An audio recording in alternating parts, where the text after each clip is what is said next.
Un'auto rovesciata, l'altra nel canale di Scolo. È questa l'immagine che si sono trovati davanti i soccorritori quando sabato notte sono intervenuti lungo la strada Noalese all'altezza del mulino, allertati da alcuni automobilisti.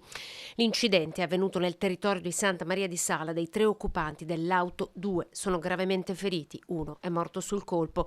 Si chiamava Andrea Bertone, aveva soltanto 22 anni e viveva nella frazione di Rio San Martino. Per Andrea non c'è stato scampo, viaggiava sul mezzo che è finito rovesciato.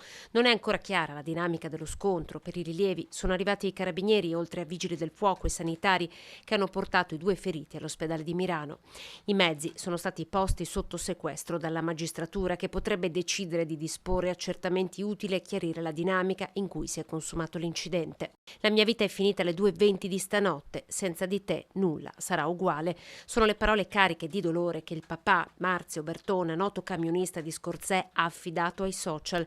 Vicino alla famiglia anche il primo cittadino di Scorzè, che sempre su Facebook ha scritto: non ha senso ora chiedersi che cosa sia successo, vale solo il pensiero che un bravo ragazzo pieno di vita, con sogni, speranze e progetti da realizzare, non c'è più.